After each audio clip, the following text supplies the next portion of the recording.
Muy buenos días. Sean todos ustedes bienvenidos al seminario Nearshoring, retos y oportunidades ante el nuevo entorno laboral, que es llevado hasta ustedes en el marco de la celebración del 8º aniversario de la firma de La Vega y Martínez Rojas. Quiero saludar invitados especiales que nos acompañan esta mañana. Se encuentra con nosotros el ingeniero José Domingo Figueroa Palacios, presidente del Consejo Directivo Nacional del Instituto Mexicano de Ejecutivos de Finanzas.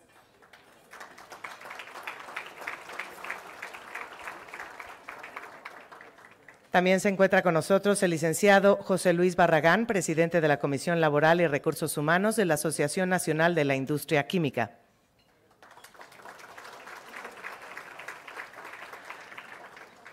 La licenciada Marta Versosa Olivares, directora de Comercio Exterior de la Cámara Nacional de la Industria Textil.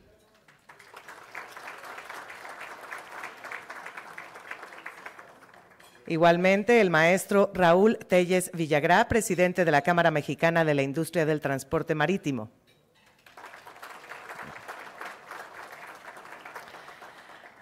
La licenciada Stephanie Maya Vara, gerente multimodal y de Asuntos Legislativos de la Asociación Nacional de Transporte Privado. Bienvenida.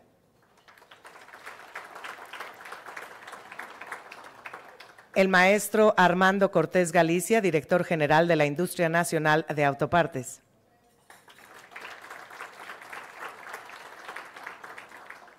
El ingeniero Salvador Portillo Arellano, presidente de la Cámara Nacional de Manufacturas Eléctricas. Bienvenido. Igualmente, el doctor Manuel Reguera, consejero del IMSS, presidente de la Comisión Jurídica de la CONCAMIN y presidente de la Academia Mexicana de Derecho Internacional. Manuel, bienvenido. De igual manera, saludamos con muchísimo gusto a los socios, asociados, colaboradores de la firma, a empresarios y, por supuesto, al público en general que este día nos acompaña presencial y a distancia. Sean todos ustedes bienvenidos. En esta ocasión tendremos una jornada muy rica para ustedes en donde expondremos para su consideración paneles y conferencias magistrales con numerosos temas de gran actualidad impartidos por connotados especialistas y expertos en materia laboral nacionales e internacionales. Los invitamos también a seguir nuestras redes sociales como son Facebook, Instagram, LinkedIn y X, antes Twitter, y compartir su experiencia en este evento utilizando el hashtag DMAnual 2024. Igualmente les informamos que después de cada conferencia o panel, si es que el tiempo lo permite, tendremos un espacio para responder a las preguntas formuladas por ustedes. Les pedimos por favor redactarlas con antelación a través de Slido y ustedes las podrán redactar escaneando el código QR que pueden encontrar en las pantallas y en sus lugares. Si no llegamos a contar con tiempo para responder a todas las preguntas, no se preocupen, se les dará respuesta vía correo electrónico. Y pues para dar inicio con el acto inaugural, invito a pasar al estrado a quienes nos acompañarán en este espacio. Invito por favor al doctor Ricardo Martínez Rojas, socio fundador del despacho de La Vega y Martínez Rojas, y a nuestro invitado de honor, el maestro y doctor Carlos Elizondo Mayer Serra, profesor de la Escuela de Gobierno y Transformación Pública del Tecnológico de Monterrey, Campus Mixcoac, en la Ciudad de México.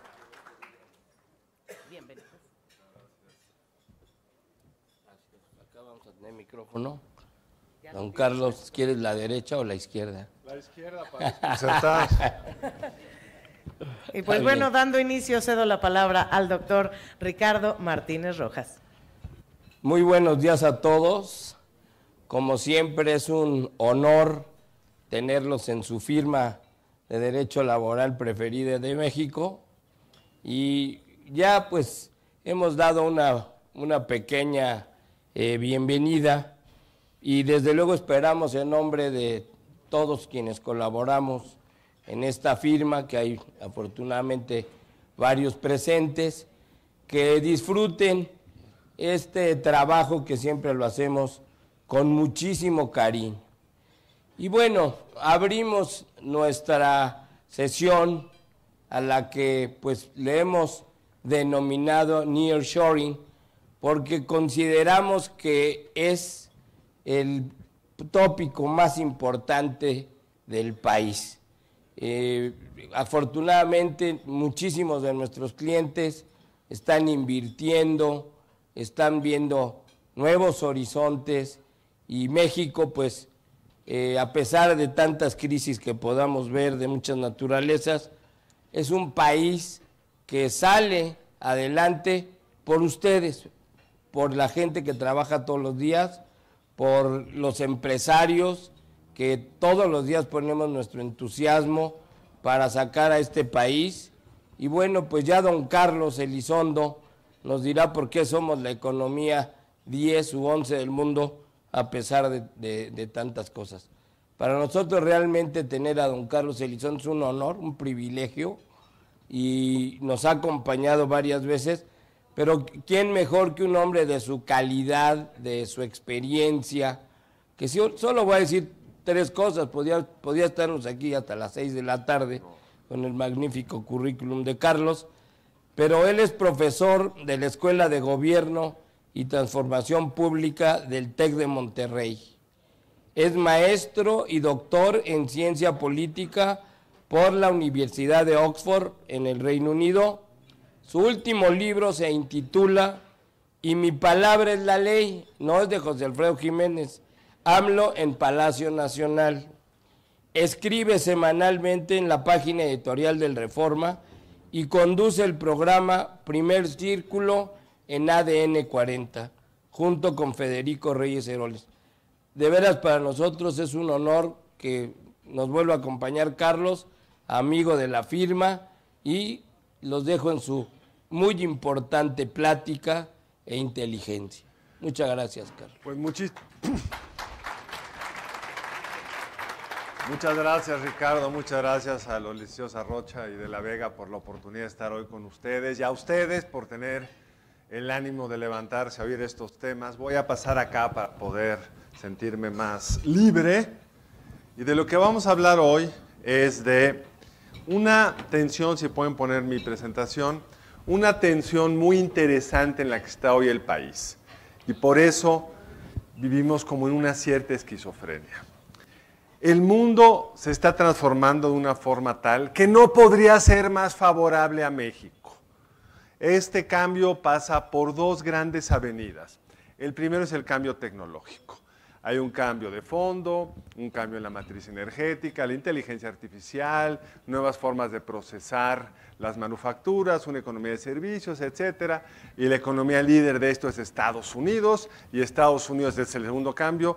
Quiere depender menos de China, quiere depender menos de insumos distantes, y México está colocado perfectamente para ello.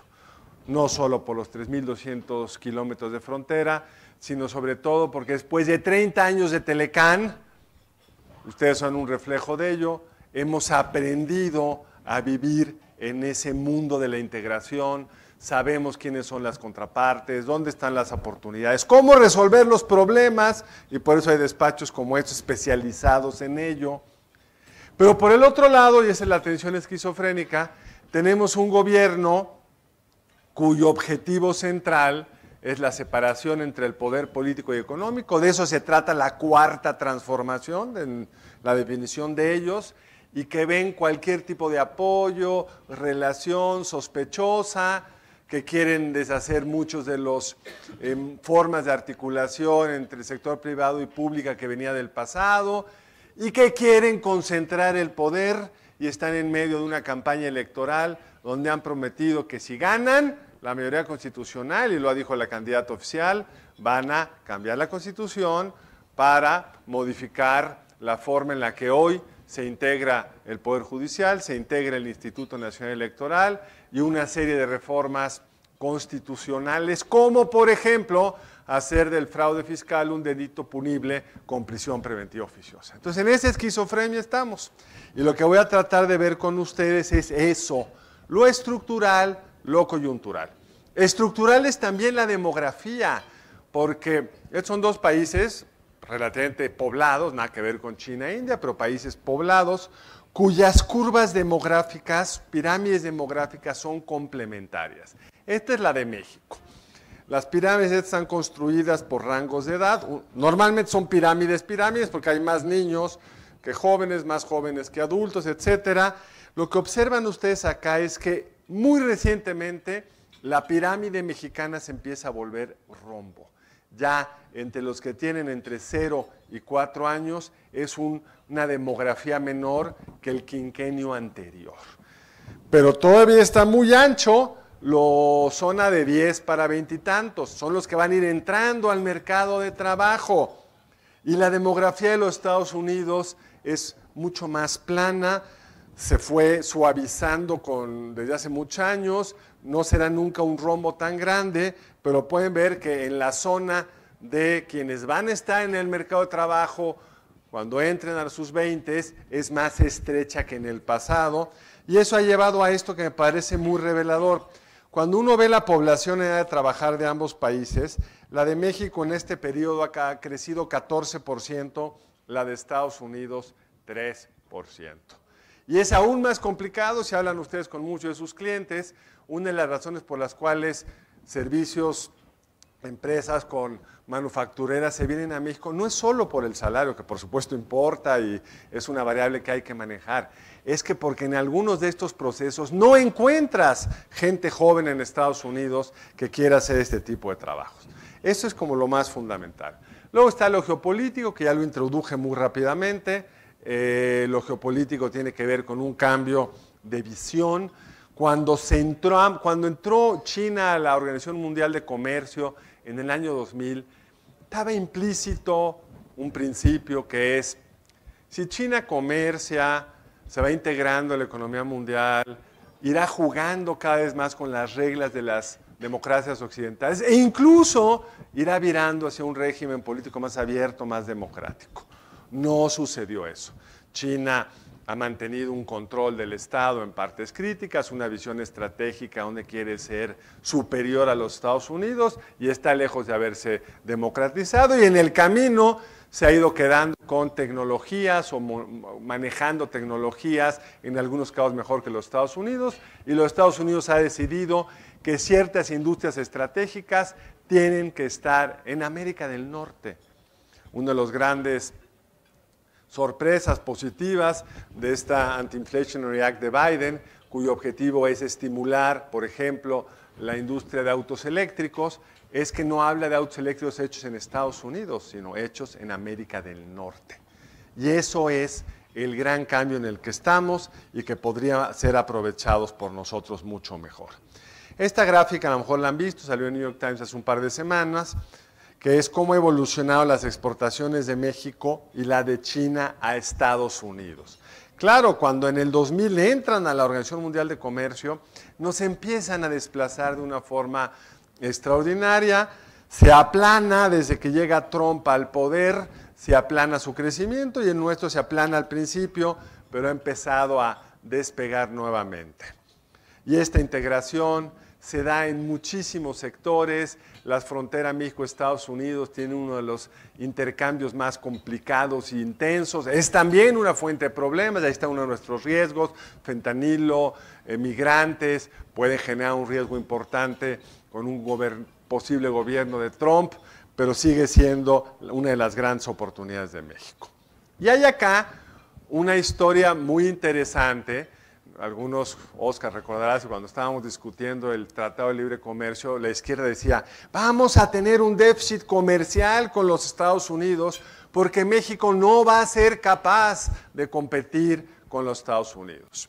Nos van a borrar industrialmente del mapa. Y pasó exactamente lo siguiente. Esto es el superávit comercial, la balanza comercial de Estados Unidos con México del 2000 a la fecha, y el número habla por sí mismo.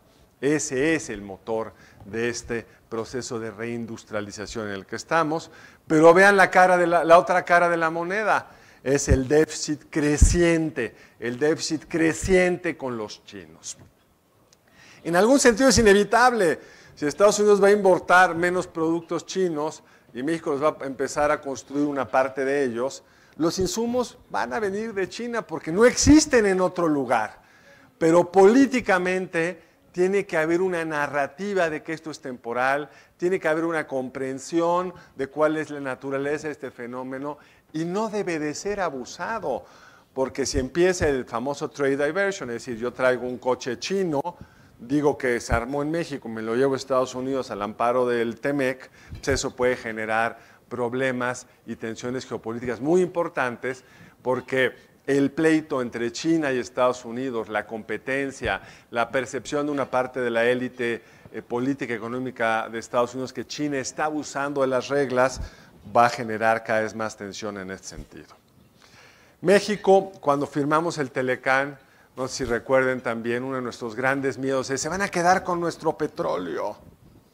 Porque en ese entonces México producía 2.5, 2.6 millones de barriles y los Estados Unidos poco menos de 7. Hoy México produce 1.8 y los Estados Unidos 14. De ser importadores netos, los Estados Unidos en la balanza comercial México-Estados Unidos de energía, ahora son exportadores netos. Y si vemos que exportamos hacia los Estados Unidos, pues pueden ver que las exportaciones petroleras no solo son pocas respecto al total, sino con una tendencia a la baja, y las que han crecido de forma importante son las no petroleras. ¿Y cuáles son los principales productos que exportamos? Pues muchos de los cuales están entre sus clientes favoritos. ¿Por qué? Porque México se ha ido especializando en cierto tipo de manufactura, en particular la manufactura de transporte, puede ser desde un carrito de golf hasta un tractocamión, y vienen pues varios retos asociados a este. No va a ser tan rápido que sea como se esperaba, pero hay una paulatina cambio hacia autos eléctricos y todo lo que tiene que ver con la electrónica, baterías y lo que soportaría no solo una industria manufacturera de transporte eléctrico, sino esta presión grande que Estados Unidos se ha definido quiere resolver, que es no depender de los semiconductores hechos fuera, en particular Taiwán, por razones estratégicas y por la propia vulnerabilidad que Taiwán tiene en un eventual conflicto con China. Esta es la oportunidad casi diseñada para que México pueda ser una economía en franca crecimiento. Hay una integración de los mercados de trabajo muy notable.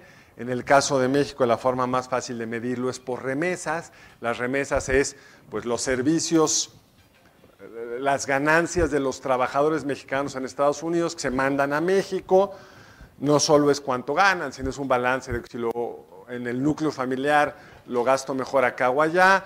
Está siempre la duda de cuánto de esto es lavado de dinero, pero si uno ve remesas hacia otros países de Estados Unidos también han crecido. Entonces una parte importante de esto es realmente trabajadores mexicanos mandando sus ahorros de Estados Unidos a México, pero las cantidades son sorprendentes, no solo por la magnitud, cerca de 4% del PIB, sino por la tasa de crecimiento que observan ustedes acá. Hay también, pero no pude encontrar buenos datos, pero lo vemos en los restaurantes de la Condesa, hay una migración de gente de Estados Unidos a México. El mercado de trabajo también se ha vuelto en el mundo nómada muy interesante. Para muchos la Ciudad de México es una ciudad pues, muy atractiva para trabajar desde tu casa, amén de que hay un número alto y creciente de retirados de Estados Unidos viviendo en zonas como Chapala y muchas playas. Entonces, el país ha continuado su integración. Ahora bien, una duda que tenemos es que uno esperaría con esto pues un gran crecimiento en la inversión extranjera directa. Y no se ve. Esta es la inversión extranjera directa, pues no cayó con la amenaza populista, pero no ha crecido como uno supondría. México, la inversión extranjera directa en México son como 2,5, 3 puntos del PIB. En Brasil es el doble. Entonces, si uno ve cuál es el país con mayor inversión extranjera directa de América Latina, en volumen es sin duda Brasil, como proporción del PIB es Chile, que tiene como 18,000 millones de dólares de inversión extranjera directa. Es decir, no estamos aprovechando bien esto. En parte porque cerramos una de las fuentes más importantes de inversión extranjera directa en China, es las energías, petróleo, electricidad, una serie de industrias conexas con esta. En México no, se cerró con el cambio de reglas tras la llegada del observador al poder, entonces eso está plano. Cuando vemos de dónde viene esta inversión extranjera, pues esta es la que viene de Estados Unidos, esta es la que viene de China, prácticamente no se ve, y esta es la que viene del resto del mundo.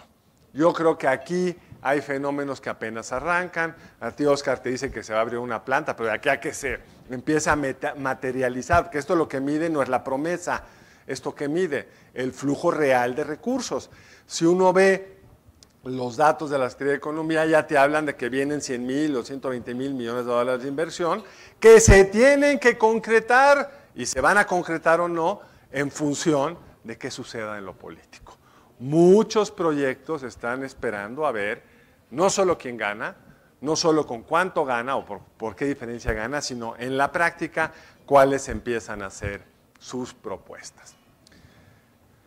La economía mexicana está cerrando bien el sexenio y eso es algo bastante favorable para el partido en el poder.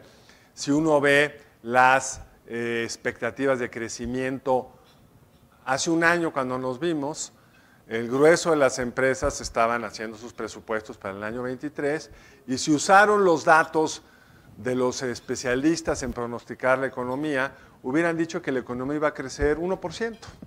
Así se hicieron los presupuestos de muchas empresas. Creció casi 3.4%. ¿Por qué? Porque Estados Unidos también creció más de lo esperado. Y esto le permite a este sexenio cerrar fuerte. Pero si vemos el sexenio en su conjunto, traemos un rezago muy importante. Es el PIB trimestral a precios constantes y se puede observar muy claramente aquí.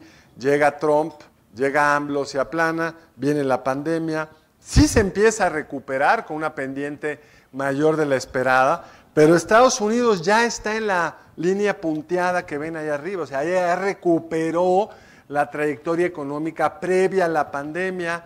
Nosotros estamos lejos de haberlo logrado. Claro que cuestan políticas económicas con poca racionalidad técnica, quizá lo que mejor simboliza esta forma equivocada de hacer política económica es la cancelación del aeropuerto de Texcoco. Cuánto negocio, cuánto turista, cuánta integración entre América del Norte y América del Sur hubiera permitido un aeropuerto como ese. Y ahí están los datos. Los datos son de un buen cierre, pero con un rezago muy importante. Ahora bien, estamos en incertidumbre política. Las tasas de interés en niveles históricamente altos, en términos reales, casi 6%, ya han cambiado de forma importante. ¿Cómo se imaginan ustedes que está la inversión? ¿En niveles altos, medianos, bajos? ¿Medianos? Esta es la inversión como porcentaje del PIB. Todo lo que se invierte como porcentaje del PIB. Y lo que vemos está en niveles casi récord. Pero lo que es más impresionante, si desgloso esto entre inversión privada y pública, nuestro instinto natural es, pues es un gobierno de estatista, seguro lo que está creciendo mucho es la inversión pública, y la realidad, que no la puse, pero se las voy a contar, la realidad es que la inversión privada es el motor de esta mejoría de la inversión. No ha habido en el registro de la inversión privada en México como porcentaje del PIB un nivel tan alto como el que tenemos hoy, que es casi 22%. Solo 22 puntos del PIB, 22% del PIB. Solo la inversión pública está atorada en solo 3%. Hay mucha inversión en el Tren Maya, pero cero inversión en la México-Querétaro o la México-Puebla, que usa mucho más Oscar que la México-Querétaro. Y ese es el reto estructural que tiene que enfrentar el siguiente gobierno, que es que la inversión privada se ha animado porque la fiesta se ve a todo dar, pero la inversión pública no solo no ha sido alta, sino ha sido mal asignada y hay crecientes cuellos de botella en infraestructura, en energía, en muchísimas cosas. Ahora, ¿quién de ustedes no recuerda el AMLO, un peligro para México, que era el grito de campaña de la oposición, de Felipe Calderón en el 2006. Y esta idea era que cuando gane AMLO se va a derrumbar el tipo de cambio porque es un peligro para México. Y AMLO fue, por lo menos sus primeros 5 años, fiscalmente prudente, no rompió obviamente, como sabemos, la integración con los Estados Unidos, mantuvo la autonomía del Banco Central y tenemos un tipo de cambio que nadie hubiera podido anticipar. Si me hubieras invitado, Oscar, en enero del 19, yo te hubiera dicho, mira, en enero del 24 el peso va a estar a 17 pesos por dólar, me hubieras cortado en este momento, pedido que me retirara del salón, porque seguramente había llegado borracho. Nadie hubiera podido anticipar esto. Incluso saltos los hubo, pero la tendencia es claramente como la ven en esta gráfica. Y a pesar de esto, aunque con más dificultades, lo saben, lo viven, lo sufren ustedes, sigue siendo un lugar adecuado para exportar. Ya vimos el superávit creciente con los Estados Unidos. Ese es el contexto económico y ahora voy a pasar rápidamente al reto político, porque como en Estados Unidos y en muchas democracias, este es año electoral. El 2 de junio, históricamente había sido julio, el 2 de junio hay elecciones presidenciales en 9 entidades para gobernador, 30 entidades para congresos locales y miles de presidentes municipales y alcaldes. La última encuesta en vivienda pública es esta de Jorge Buendía, y si tú preguntas por qué candidato va a votar, el margen a favor de Claudia Sheinbaum parece pues que ya se acabó todo, que este arroz ya se coció, parece, no es cierto. Y lo que les voy a explicar es que los procesos electorales cambian durante las campañas y que hay otras encuestas que te indican otras cosas. Esta no le gusta a mis amigos encuestólogos, es una que hace por robots de teléfono, tiene una tasa muy baja de respuesta, pero si uno ve cómo le fue en el Estado de México, le atinó a los 8 puntos de ventaja de Delfina.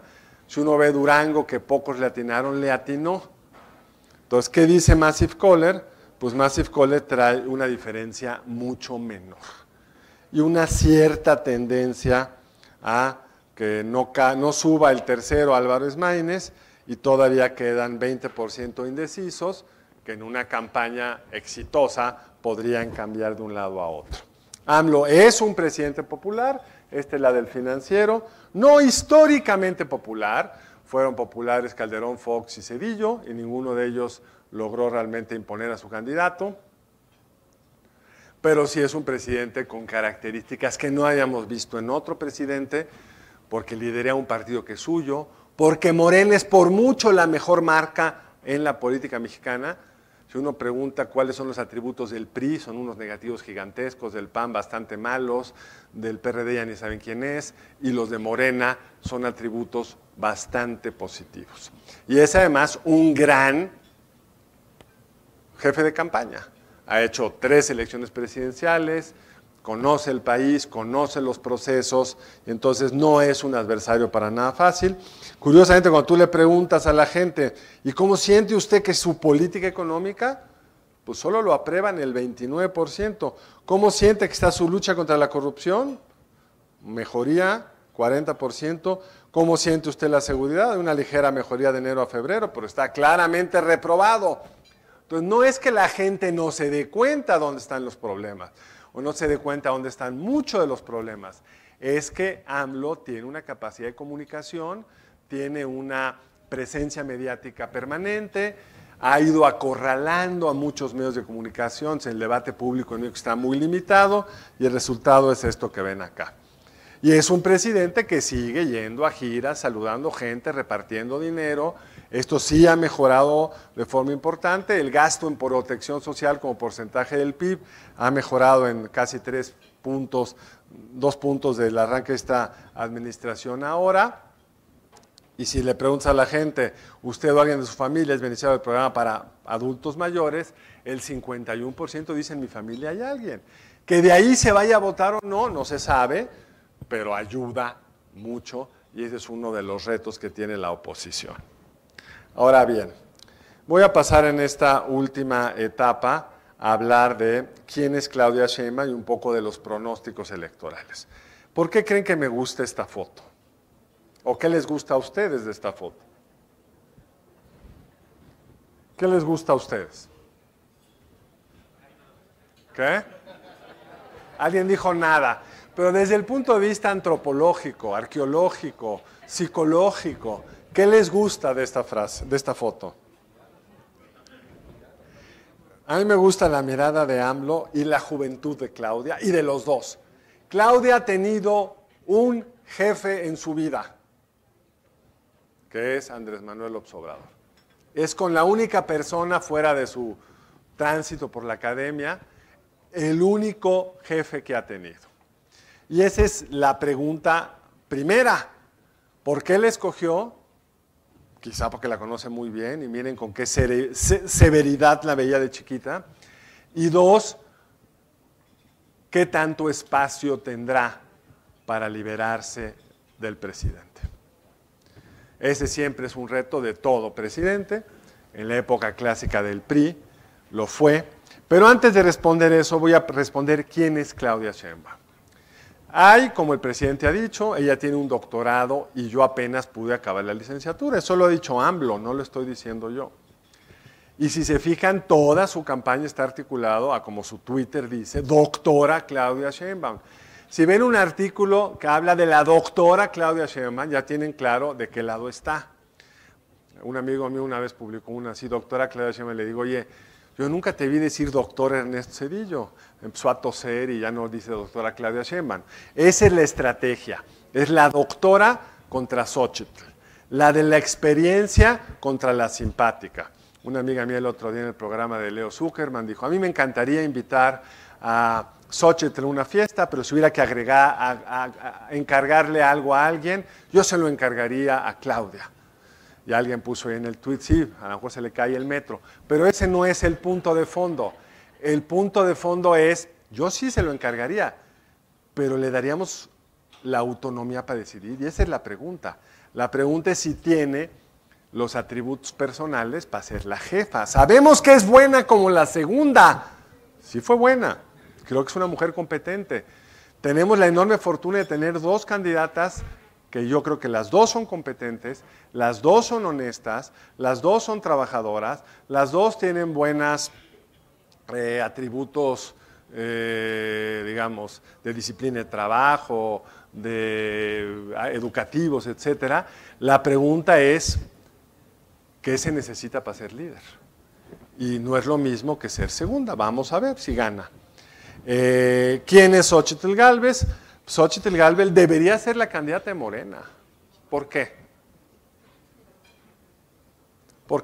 Porque primero los pobres, porque supuestamente la cuarta transformación es abrirle el espacio a los que vienen de abajo. Claudia no viene de abajo, es Claudia Sheinbaum. Sus 4 abuelos deben de ser judíos europeos, estoy seguro de 3, no sé si el cuarto. Fue educada en la Ciudad de México en escuela privada hasta que entró al CCH.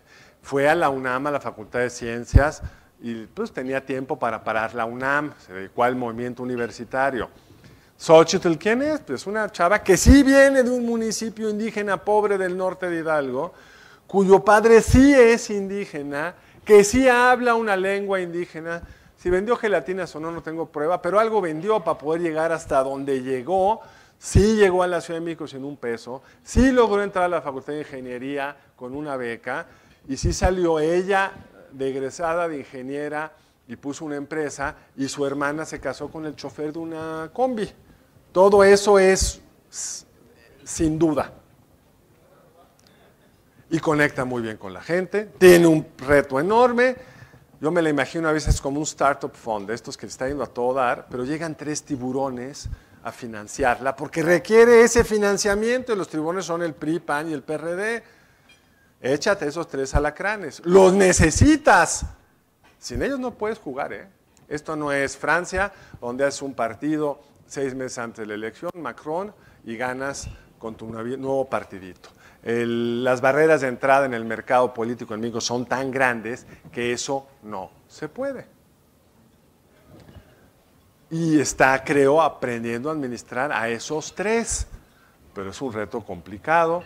Viene, por supuesto, de abajo, políticamente hablando, no tiene esas redes, no tiene no llevaba 5 años en campaña como Claudio Sheinbaum, pero yo creo que es lo mejor que pudo haber encontrado la oposición, porque sí es la política distinta. Claudia es el aparachic, es la miembro del Partido Socialista o no sé cuál de los de izquierda militante toda su vida del PRD y luego de Morena. Ella no. Ella además es un fenómeno político. En el estado de Hidalgo buscó la gobernatura en el 2008, las encuestas le daban 20 puntos menos, la encuesta última, y perdió por 2 o 3 puntos, ¿no? La gobernatura cuando Osorio Chong era el gobernador de Hidalgo. Entonces, sí hay 2 mujeres, las 2 interesantes, las 2 inteligentes, las 2 competitivas, cara a cara. ¿Quién es Álvarez Maínez? No importa mucho, pasamos rápido. Pero no deja de ser sorprendente que en un país pues, machista, la siguiente presidenta de México va a ser mujer, quieranlo o no lo quieran. Ahora, quiero discutir un poco con ustedes de regreso a las encuestas, porque en el pasado hemos visto que las encuestas de arranque de sexenio, de arranque de proceso electoral y de fin cambian mucho. La Bastida en diciembre del 99 iba 20 puntos abajo, iba 20 puntos arriba de Fox y al final se cerró la elección. ¿Quién recuerda de los que tienen mi edad o más el hoy de Fox? Fox, en haber sido marzo o abril del 2000, en un mundo donde no estaban reguladas los debates, sentado con el presidente de la Cámara, Joaquín Vargas, creo que un Wings, no había celular, estaban las cámaras físicas, viendo la reunión donde se estaban poniendo de acuerdo dónde iba a ser el debate y cuándo. Y lo único que recordamos de ese evento es un Fox iracundo en la tarde, algunos dicen que hasta medio borracho, diciendo hoy. Yo cuando vi eso en mi infinita sabiduría dije, este pobre cuate ya se quemó. No, fue la señal que para el elector era importante de que es un hombre firme en sus convicciones. Y ahí empezó el cambio. No digo que solo eso haya hecho el cambio, pero ahí tú empiezas a ver cómo se abren las encuestas. O más bien se cierran, y de hecho llegamos a junio, la elección entonces era en julio, con encuestas prácticamente cerradas. Y al final gana Fox por 4 o 5 puntos. Calderón, a estas alturas de la elección Calderón, López Obrador iba a 15 puntos arriba. ¿Y quién nos recuerda el cállate chachalaca? Para los que no lo recuerdan, el cállate chachalaca es, imagínense las paradojas, contradicciones de la vida. En una entrevista telefónica, en una entrevista de televisión, a haber sido febrero, Fox, presidente, dice, no hay que cambiar de caballo a la mitad del río, refiriéndose a la elección. No menciona a AMLO, no menciona a Calderón. Hay esta ley electoral, como ustedes saben, muy celosa de que el presidente no intervenga en un proceso electoral. AMLO se puso como loco, en un evento en Tabasco le empezó a decir a Fox, ¡cállate, chachalaca! Y lo agarró el PAN como su spot favorito y ayudó al cambio de tendencia. Entonces las elecciones son así. Peña Nieto arrancó con más ventaja respecto a la que tiene Claudia con Xóchitl y un señor llamado Andrés Manuel López Obrador en distante tercer lugar. Se cerró y Peña ganó 38 versus 32 de Andrés Manuel López Obrador. La única elección que se ha abierto es la de López, que en febrero de hace 6 años, Anaya iba, de acuerdo a las encuestas, 4 o 5 puntos, 6, 8, arriba AMLO de Anaya, pero relativamente cerca y como con una cierta tendencia a cerrarse. Viene la acusación de las bodegas y eso descarrila la elección de Anaya. Entonces los eventos en las campañas importan. Por supuesto, es más probable que gane Claudia Sheinbaum a que gane Xóchitl, pero este arroz no se ha cocinado. ¿Y cuáles son los escenarios que yo veo para la elección? El más probable que gane Claudia Sheinbaum, que gane con, digamos, 50, 48, 47% del voto, Álvarez Maínez 4, el resto lo tenga Xóchitl, una diferencia amplia, pero no contundente. Se lleve las dos cámaras cuando tenga una mayoría absoluta que le permita legislar. Ese es el escenario más probable. Y nos tenemos que hacer una pregunta, ¿y qué tipo de presidenta sería Claudia en ese escenario? Hay otras preguntas que nos tendríamos que hacer en ese caso. ¿Quién gana qué entidades? Es muy distinto si Claudia gana y gana aquí Taboada, en la Ciudad de México, así gana Clara. Para ella son escenarios y para el país muy distintos. Para ella es administrar a su amiga Clara Brugada acá. Todos vieron el juego de judo el 1 de septiembre ahí en la plancha del Zócalo, ¿no lo vieron? Se los describo rápidamente. Están en el inicio de la campaña, se saludan Clara Brugada, bueno, Claudia Sheinbaum y Clara Brugada se saludan, y ya no sabes si están saludando, si están besando, si están rechazando. Es una de las escenas más raras que yo he visto públicamente y que refleja que Clara Brugada sabe muy bien, lo sabemos todos nosotros, que ella no es la candidata de Claudia. ¿Quién era la candidata de Claudia? Omar García Harfuch. Y las reglas que pusieron fue que quien ganaba la encuesta iba a ser el candidato. Y Omar ganó por 20 puntos y Clara es la candidata. Ahí hay una cicatriz de muchos colores, de muchas formas, en muchas partes del cuerpo. Y es muy distinto para Claudia ganar con Clara o con Taboada. También que gane Taboada tiene sus costos, perdió en su ciudad, pero bueno, a lo mejor te da otro tipo de equilibrios. Entonces dependen muchas cosas, es lo que les quiero transmitir. No es lo mismo también si ganas por poco, pero ganas Ciudad de México, Veracruz, Puebla, si ganas por ese escenario, pero pierdes Veracruz, Puebla, Ciudad de México, la oposición retiene Yucatán y Guanajuato. Entonces el entorno habría que verlo con mucha calma, pero desde un punto de vista general, en ese escenario, Claudia Sheinbaum podría tener su propia agenda de gobierno. Y voy a explicar qué significa eso, porque si ganara la mayoría constitucional, es decir, Claudia lo ha dicho, yo voy a suscribir las 18 reformas constitucionales del 5 de febrero del presidente López Obrador, que incluyen lo que ya dijimos, desaparición del INE, el Poder Judicial como lo conocemos, regreso a una constitución donde Pemex y CFE son hegemónicas. En ese contexto el presidente le va a meter las reformas el 1 de septiembre, porque como ustedes saben el Congreso arranca el 1 de septiembre y la presidenta arranca el 1 de octubre. En esos días, en ese mes te pueden realmente poner la mesa para los siguientes 5 años. Pero en el escenario primero donde no gana, tendría la posibilidad de ir construyendo su agenda, pero puede preferir hacer la del presidente o profundizar la del presidente, o como le han llamado pomposamente, el segundo piso de la Cuarta Transformación. A ella le gustó hacer el segundo piso, el periférico, supongo. Y no olvidemos, ustedes todos o muchos de ustedes son abogados, que podrían, si ganan como estoy diciendo, con mayoría legislativa, podrían legislar lo que quisieran y podrían nombrar un ministro en noviembre, porque en noviembre se va otro de los ministros de la Suprema Corte, y ya tendrían los 4 para poder bloquear cualquier acción de inconstitucionalidad, porque necesitas 8 del otro lado. Entonces podrían hacer una ley inconstitucional como la que trataron en el 19, cuando hicieron punible con prisión preventiva oficiosa el fraude fiscal, equiparándolo a crimen organizado y al lavado de dinero, de seguridad nacional, y al final la Corte lo declaró inconstitucional. Si no, esa ley sería constitucional y habría que ir a tratarse de defender un amparo. Ustedes saben mucho mejor que yo ese negocio. Entonces puede pasar también ahí eso. El otro escenario, este es el escenario más probable. Hay un escenario donde gana la mayoría constitucional. Mis amigos tienden a pensar que es casi cero. Yo no lo veo así.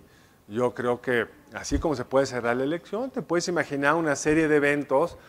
El presidente debe estar haciendo campaña, los instrumentos del poder son muchos, los errores en una campaña suceden, events, cosas del pasado que salen, y se podría desfondar Xóchitl y con ello tener los votos suficientes para, con una estrategia además muy cuidadosa que están haciendo, no sé qué tanto han seguido esta estrategia. Ustedes saben, el Senado se integra, el primer lugar se lleva 2, el segundo 1, y así Ciro Murayama concluyó que era imposible sacar menos de una tercera parte para la oposición en el Senado.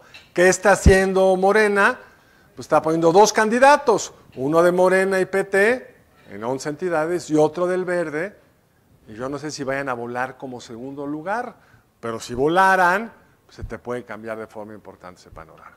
En caso de esta improbable pero no imposible escenario, sí creo que el peso de lo estructural no va a ser suficiente, es decir, el nearshoring, todo esto, no va a ser suficiente para contener los impactos de un gobierno que te está diciendo que debe centralizar el poder para acabar con las reglas del juego existente. Y el otro escenario existente es que Xóchitl crezca, que empiece a volverse una elección competitiva, el presidente va a hacer todo para que eso no suceda, y si eso suceda va a hacer todo para tratar de que no crezca. En el susto te puede ir peor y te vas equivocando más. Nunca han jugado con un marcador cerrado. Están acostumbrados a traer ventaja. Y hemos visto todo lo que pasa con un equipo que va a la defensiva, empieza 4-0, ya va 4-2 y empiezan los errores, ¿no? Puede pasar ese escenario también, puede, no digo que vaya a pasar. Y la pregunta obvia detrás de este escenario es, ¿la van a dejar ganar? Yo creo que el INE y el Tribunal Electoral, aunque debilitados, van a hacer su trabajo, los votos se van a contar. Creo que en un escenario cerrado, las dos partes van a tratar de anular cuanta casilla puedan, pero las reglas creo que se van a aplicar en lo general. Y creo también, y esto soy minoritario entre mis amigos, se los quiero subrayar, soy minoritario, esta visión es minoritaria entre mis amigos, que si el tribunal declarara que Xóchitl ganó por 1 punto porcentual, el presidente no va a poder hacer nada. Pero muchos piensan otra cosa. Pero ahí hay otro riesgo importante. Y uno último es que gane por poco, se le reconozca su triunfo y no tenga mayoría legislativa. A mí me preocupa menos porque Morena está construida a partir de muchas aves migratorias. Y las aves migratorias pues vuelven a migrar cuando el ciclo de las estaciones cambia. Entonces, ¿cuántos de estos priistas y morenistas y perredistas que se fueron del otro lado no van a volver a querer estar en el poder? Sospecho que muchos. Ahora, quien gane va a tener unos retos increíbles. Aquí las pongo como deberían de estar, tristes y preocupadas. Lo que viene no es nada fácil, nada fácil. El primero, por supuesto, es qué vamos a hacer con los militares. AMLO destruyó un ecosistema donde a los militares se les respetaba, se les apoyaba, pero se les mantenía lejos. Costó mucho trabajo después de la Revolución Mexicana llegar a ese lugar. Hay una anécdota que hace poco estaba circulando en algún tuit de don Jesús Reyes Heroles, que una vez lo llama Echeverría muy enojado, Díaz Ordaz, presidente Díaz Ordaz, al director de Pemex, Jesús Reyes Heroles, 60 y algo, y le dice, oiga, el ejército está muy enojado porque usted solo le ha dado reservas de gasolina para un par de días de operación. Y que don Jesús le dijo, yo le doy lo que usted quiera, pero no es mejor que nada más tengan 2 días, ¿no? O sea, no los quieres con posibilidad de movilización. AMLO, ¿por qué lo hizo? Yo creo que por una suma de razones. La primera, porque desmantela la PFE, la Policía Federal, sin pensarlo mucho, le da como única alternativa en su mundo de improvisación y desconfianza a la Guardia Nacional, cree realmente que con los abrazos esto va a ir mejorando, de eso vamos a hablar en un segundo, claramente no fue. Y luego, sí, los militares son más eficaces que las burocracias civiles. Tú no podrías haber hecho el AIFA, el aeropuerto alterno que construyeron en el norte de la ciudad, con un civil licitando y todas las cosas que los civiles tienen que hacer. Es más rápido, es más eficaz. Llegó a darle la administración de las aduanas después de 4 directores de aduanas que no le funcionaron, pero es un retote. Mis amigos que estudian el ejército creen que si la futura presidenta les dicen, este es el trayecto para irlos retirando, que el ejército lo va a aceptar, pero que es la última oportunidad, porque si no se van a enquistar. Y esto está de la mano con el reto de seguridad. Es el ejército con más poder en la historia del país, con más recursos, pero que menos atiende su problema central, que es la seguridad. Claudia Sheinbaum dice, miren, es falso lo que dice Carlos Elizondo, que miren cómo venía la tendencia de violencia antes de que llegáramos nosotros al poder, y miren, nosotros la hemos disminuido de forma importante. Y en un sentido tiene razón, el problema es que es muy poco para haber empezado tan alto. Si lo vemos además por entidad federativa, pues hay entidades federativas como Colima, aquí es por cada 100,000 habitantes, donde los homicidios son 85 homicidios por cada 100,000 habitantes. Esto no es de zona de guerra, es de zona de guerra complicada. Sí, tienes Yucatán con 2, pero tienes Morelos, Baja California, los que están enfrente de ustedes, casi todos gobernados por Morena, los tiene, bueno, casi todos, hoy hay 23 gobiernos de Morena, no es tan raro, pero en fin, los tienen ustedes. Y además, pues si bien muchas ciudades en México son hoy las más violentas, también pongo como comparación, para que lo pongan en perspectiva, es la tasa de homicidios por cada 100,000 habitantes de algunas ciudades. Y bueno, Monterrey está muy mal, pero Baltimore estaría peor. Es decir, lo que quiero decir con ello es que nosotros vivimos en la Ciudad de México muy tranquilos, porque la Ciudad de México está bien. Pero si tú vives en Chilpancingo, a lo mejor ni siquiera hay muchos homicidios, pero lo que hay es una presencia creciente y preocupante del crimen organizado, de la extorsión, etcétera, que es algo que va a heredar la futura presidenta. La buena noticia es que las dos creo que entienden el problema, que Claudia fue una buena jefa de gobierno en la materia, que entendió que no se resolvía con un secretario de Seguridad Militar, nombró y sostuvo a alguien muy eficaz como fue García Harfuch. Entonces ahí yo tengo una cierta esperanza. El reto mayor asociado a este va a ser el fiscal, no el fiscal general, el fiscal en términos de las finanzas públicas. El gasto público programado, que es el que descuenta lo que se manda a los estados y el servicio de la deuda, es realmente chico, esto es como porcentaje del PIB. No ha cambiado tanto. De hecho, estuvo muy alto en los primeros años del gobierno de Peña, lo ajustaron, ha regresado, hay una cierta tendencia a la baja en los pronósticos, pero lo que ha subido mucho es el déficit público. Este es el déficit como porcentaje del PIB, y en el 17 era 1 punto del PIB, y ahora son 5.4 del PIB. Y ya vimos que gastamos 18 puntos del PIB, quiere decir que 1/4 del gasto hoy es deuda, y eso es lo que no es sostenible.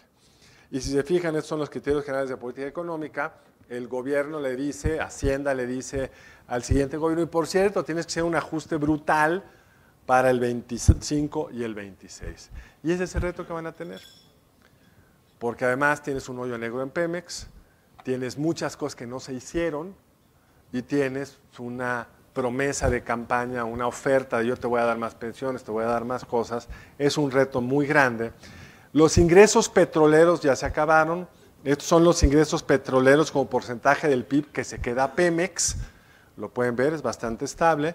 Pero estos son los ingresos petroleros que se queda el gobierno federal. Y en el 2012 eran 5.6 puntos del PIB, en el 18 eran 2.2 y en el 24 es menos de 1 punto. Y esto es antes de que el gobierno decida a lo mejor regresarles algo por apoyos, no sé qué.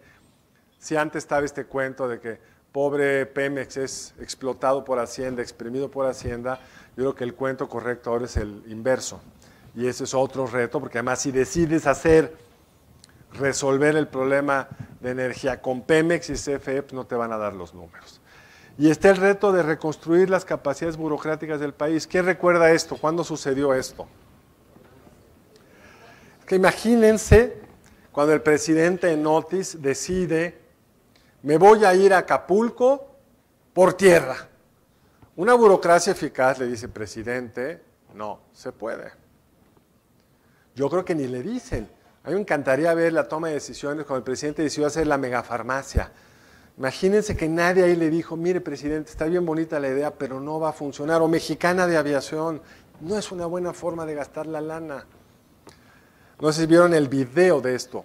El presidente va en la México-Acapulco, llega a una zona de lodo, lo suben al jeep y a los 300 metros está atascado el jeep y ves a los militares así balanceándose para tratar de que avance el jeep. Luego ya se corta el video. Hay quienes piensan que era para probar qué heroico es el presidente. No, no salió en los medios al día siguiente. Es una muestra que la burocracia está sin las competencias técnicas y sin la autonomía para decirle al jefe, al gobierno, qué es lo mejor que hay que hacer. Y tenemos grandes retos y grandes oportunidades en nearshoring que van a requerir un gobierno eficaz, y esa es la oportunidad y el reto que tiene quien llega a la presidencia, que deberá, además de resolver un problema, que es elecciones concurrentes en Estados Unidos. No tengo idea quién vaya a ganar entre Trump y Biden. Algunos amigos gringos me aseguran que va a ser Trump, otros me aseguran que va a ser Biden, no tengo idea. Cualquiera de ellos sería complicado, más Trump, sobre todo porque tenemos este reto estructural en la frontera de paso de gente, y Trump ha ido construyendo y montándose sobre una sociedad que así lo ve. Hace poco dijo, hace unos 2 meses, está de acuerdo, le pregunta a los americanos, con el dicho de Trump sobre el envenenamiento de la sangre de su país por inmigrantes. Él dijo que nos están envenenando los inmigrantes. ¿Cuántos? Esto es una frase nazi. ¿Cuántos de los republicanos están de acuerdo con esto? ¿Qué calculan? Son muy optimistas, 80%. En promedio, 48% de los adultos. Entonces, ese es otro reto estructural, porque el proceso de integración requiere líderes que construyan confianza entre los dos países. AMLO no ha sido anti-yanqui, pero no ha construido eso, y Trump está construyendo lo opuesto. Pues muchas gracias, tienen tiempo, yo estaré con muchas ganas de responder sus preguntas. Gracias.